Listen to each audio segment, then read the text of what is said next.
Bien, Ítalo Atencio, presidente de la Asociación Nacional de Automercados y Servicios, nos acompaña en la mañana de hoy. Siempre vale la pena pues recorrer detalles sobre el sector Ítalo. Siempre hay cosas novedosas, siempre hay cosas que tienen antecedentes. Hay elementos nuevos como por ejemplo lo que es el perfil de la inflación que se ha reducido un poco, por lo menos el registro del mes de febrero. Hablan de deflación, pero de todas maneras en lo cotidiano, en el día a día, en la conversación que uno tiene con la gente y lo siente uno mismo, pues no percibe que haya sido así. Hay precios que todavía siguen subiendo, hay precios que todavía están allí firmes, entonces parecería paradójico y contradictorio, pero ¿qué está pasando a tu juicio? Bueno, gracias. Y bienvenido, por supuesto. Buenos días, Carlos, y gracias por la oportunidad de estar aquí contigo, con toda la gente que nos escucha hasta ahora. Siempre es agradable conversar con gente buena y que quiere lo mejor para Venezuela. ¿Qué está pasando en el sector?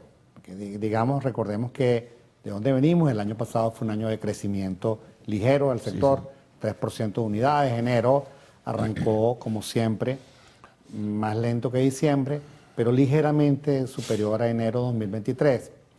Febrero fue un mes también de poca velocidad. Es decir, no ha habido ese crecimiento que todos esperaban que iba a suceder en el año 2024.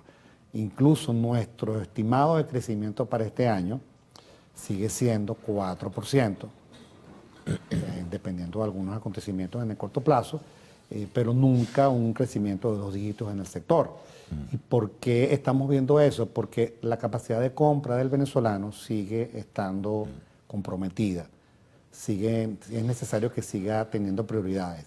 Y vemos que independientemente de que, siendo lo de febrero, una deflación, una buena noticia, entre comillas. Sí, creo que fue 0.5%. 0.5%, una buena noticia.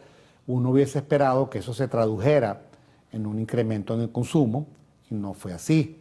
El poder adquisitivo sigue siendo muy bajo, el poder de compra sigue siendo reducido, limitado y todavía no se visualiza una corrección de todo esto en el camino de corto plazo, ¿no? Ahora, a pesar que los precios, nosotros medimos lo que llamamos la canasta ANSA desde el año pasado, donde para una familia venezolana de 4 personas en 26 productos, medimos los precios el 15 de un mes y el 31 o 30 de ese mes. ¿Cómo estuvo en febrero esa canasta? En febrero, $244 contra 280 de febrero de 2023. Claro.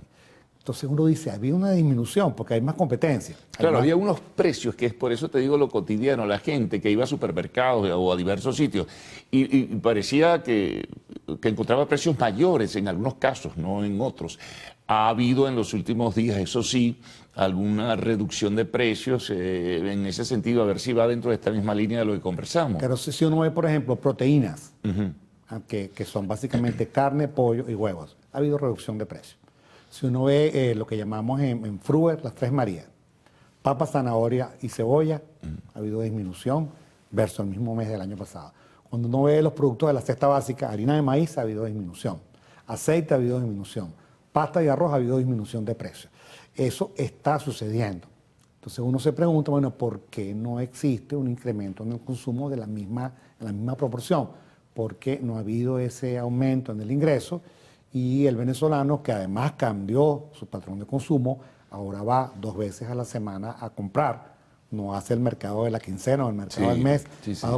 Va 2 veces a la semana, compra lo que necesita. Entonces eso hace que ese movimiento que uno esperaría que hubiese sido mayor, sigue siendo de incremento, ligero, pero no lo que nosotros o algunos esperábamos en diciembre o noviembre del año pasado. No, Ítalo, y además compra menos. La cantidad, el volumen del producto que antes adquiría, pues que era mucho mayor, ahora es menor. Por eso va 2 veces a la semana. Claro, ¿qué pasa además de que compra menos? Compra presentaciones de menor tamaño. También. Probablemente antes compraba 500 gramos de un untable y ahora compro 250 gramos y lo rindo. Incluso en charcutería. Claro. Las propias bandejas son menores en volumen de las que eran antes para venderlas directamente. El otro día estuve en un supermercado y llegó un consumidor y le dijo al charcutero que le diera 120 gramos de queso blanco. Y el charcutero le dijo, ¿cómo se lo rebano? Le dijo, lo más delgado que pueda. Bueno, fíjate tú. para rendirlo. Pues, digamos, Claro. eso está bien porque aprendimos un patrón de consumo distinto. Si recordamos antes, el venezolano compraba una caja. Sí, sí, sí. El por si acaso, pero ahorita el por si acaso no existe porque bueno, la situación nos obliga a ser mucho más costos conscientes, más exigentes, porque además el consumidor está mejor informado que nunca. Te comentaba, tampoco se vislumbra claramente, claro, no tenemos la bola mágica cuando pudiera venir un anuncio oficial, pero no se vislumbra por lo pronto, a menos que antes de las elecciones del 28 de julio nos sorprende el gobierno con un aumento del salario mínimo, pero por lo pronto no hay nada. Hay sugerencias de salario mínimo que parten del sector sindical como que de 200. Incluso Fedindustria ha hablado de, bueno, pueden ser 200 montos del salario mínimo, pero en etapas. En fin, hay una discusión sobre eso, ¿no? Eso pudiera ayudar si acaso se registrara oficialmente. Claro, ¿qué es lo que pasa? Que si existe un incremento del ingreso, nosotros hablamos del ingreso y no del salario mínimo, es necesario que ese incremento no genere inflación, porque si genera inflación, Sí, es la otra cara de la moneda. se vuelve sal y agua. Entonces hay que buscar un mecanismo donde el venezolano tenga mejor poder de compra y de hecho tenemos unas opciones que le planteamos al Ejecutivo, lo podemos ver en la próxima parte, Sí, claro. que creemos que pueden funcionar. Bueno, vamos a hablar de eso al retorno entonces. Conversamos con Ítalo Atencio, presidente de ANSA, la Asociación Nacional de Supermercados y Autoservicios.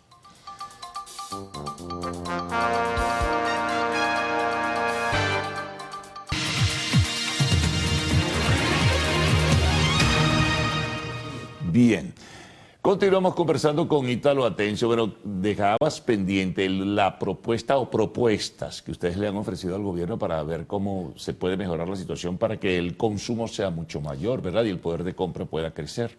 Sí, hicimos un documento que lo llamamos Propuestas para el Desarrollo e Impulso del Sector Retail Venezolano, separado en 3 bloques. Un primer bloque es un bloque para incrementar o incentivar la capacidad de compra y el consumo del venezolano. Eso tiene 3 aristas. La primera es reducir el IGTF de 3 a 1%. Eso automáticamente le genera a la persona que paga en divisas 2 puntos más para comprar. Lo segundo es tomar Es experiencias. importante eso. Porque es que si tú estás pagando 3% y ahora pagas 1, esos 2 puntos te sirven para cualquier cosa que tú puedas comprar en ese mismo momento. Tener días sin IVA. Días sin IVA lo vivimos en otros países. Colombia creo que Colombia lo tuvo hasta hace 6 meses y con bastante éxito. Esos días sin IVA que además tú los puedes atar a los momentos de mayor ingreso del poder del venezolano, genera entonces un momento de compra importante. Eso pensamos que puede ser un elemento para incentivar el consumo. Pero además el crédito se ha venido reactivando poco a poco, pero reactivando. ¿Qué pasa si se ofrece tarjetas de crédito con un monto? algunos bancos han subido, ¿no? Bueno, imagínate, Pero- imagínate que le digamos a la gente, si tienes $110 de límite de crédito para comprar alimentos en los supermercados. Eso va a generar automáticamente un mejor volumen, un consumo. Ese es el primer bloque. El segundo bloque es qué hacer para reducir el costo operativo de un supermercado. Y ahí hablamos de básicamente 2 cosas. La primera, reducir el IGTF en bolívares del 2 al 1%. El ingreso bruto que se calcula en las alcaldías para el cálculo de la patente, excluir los productos que no tienen IVA, que hoy en día están excluidos. Si logramos eso, automáticamente va a haber un costo más razonable dentro del sector que mejora nuestro margen de sustentabilidad. ¿Y cuál es el tercero? Incentivos para la inversión. Si, por ejemplo, aquellas personas que hacen un supermercado nuevo o lo remodelan, le exonera por los primeros 12 meses el 100% de los impuestos municipales y en los segundos 12 el 50%. Si, por ejemplo, agarras la LOCTI, la Ley de Ciencia y Tecnología, y vuelve a ser lo que era antes, donde tú ejecutabas el proyecto para mejoras y capacitación del sector y después reportabas, automáticamente esto genera una mejora para el sector, para el venezolano y en general para la economía. Ahora, ¿eso lo entregaron ustedes cuándo y a estas alturas cuál ha sido la respuesta, si es que ha existido? Sí, de hecho nosotros entregamos ese documento hace 2 semanas. Ese documento lo entregamos hace 2 semanas, sabemos que fue recibido, sabemos que está siendo analizado y, por ejemplo, la semana pasada se generó... ¿Lo entregaron en qué instancia? Lo entregamos al Ministerio de Comercio, que es nuestra instancia, digamos... Sí, más directa. Nuestra instancia directa, al Ministro de Comercio actual, con el que tuvimos una reunión de trabajo para hablar de esto. que vino de inmediato. Hace una semana hubo un anuncio donde se habló de un esquema de crédito o financiamiento para abastos y bodegas. Sí, Entonces uno dice, bueno, fue recibido, le dieron un ajuste, nosotros le vamos a hacer seguimiento a ese documento que pensamos que va a ayudar mucho al sector, tratando de que los elementos más importantes de estos tres bloques sean aceptados. Por ejemplo, pensamos que esa reducción del IGTF en divisas aumenta automáticamente en 2 puntos el poder de compra del venezolano. El crédito, que tengas una tarjeta de crédito que permita que tú vayas a comprar alimentos. Eso automáticamente... No, son buenas ideas, sin duda alguna. Y fiscalmente, nosotros venimos de un esquema donde pagábamos impuestos sobre la renta una vez al año. Y IVA se pagaba una vez al mes. Ahora lo estamos haciendo cada 15 días. ¿Qué pasa si regresamos a un esquema al mes? Eso genera un incremento en el flujo de caja del sector y una mejora en la imagen de sustentabilidad que al final te permite invertir, nuevas tiendas, remodelar, generar más empleo y eso genera un factor multiplicador muy bueno para la economía. Si tú me relatabas en otra oportunidad, lo habíamos conversado aquí mismo, que incluso desde el año pasado, que el sector estaba de alguna forma lenta pero sostenidamente creciendo, se han abierto nuevos supermercados, han entrado otros a trabajar, hay nuevas cadenas, ¿eso se ha mantenido o hay un frenazo a propósito de la situación económica del país? Se ha mantenido en el 2024. En el 2023 hubo 48 tiendas que abrieron, remodelaron o cambiaron el modelo de negocio. Sí. Este año estimamos que va a ser unas 40, un poco menos que el año pasado. ¿Qué está sucediendo en el primer trimestre del año? El primer trimestre del año ha habido pocas aperturas. Este jueves hay una en La Boyera, por ejemplo, que nosotros vamos a asistir. Este jueves es la Asamblea General de Afiliados de ANSA para hablar de perspectivas del sector. La tenemos en la Mansión Gale del CCCT. Estás invitado, el que quiera asistir está invitado. Yo creo que creemos que el movimiento ha seguido, probablemente saque el pie del acelerador. Y estoy observando qué pasa, porque para que siga habiendo un crecimiento con la misma velocidad necesitamos certeza, saber qué va a suceder, de cualquier tenor, pero certeza. Y en este momento pareciera que la certeza no es tan cierta. Ahora, rápidamente, porque ya concluimos, el tema este de las exoneraciones pudiera contribuir, por ejemplo, a la reanimación del sector industrial venezolano para sustituir productos importados por los venezolanos en los automercados o supermercados. Totalmente, porque además ha habido promoción a la producción nacional en las industrias y en nuestro sector. Si eso sucede, va a aumentar la producción, va a haber más venta y se genera un efecto multiplicador que va a ser muy bueno para el país, sin duda alguna. Bueno, esperemos buenas noticias, ¿no? También el efecto del año electoral, ¿no? De la cercanía de unas elecciones también puede tener algún efecto. Hablamos del tema salarial, pero bueno, ya habrá oportunidad, Ítalo, de seguir conversando sobre este y otros temas. La pausa y al regreso estarán con Arte y Espectáculos en lo Actual.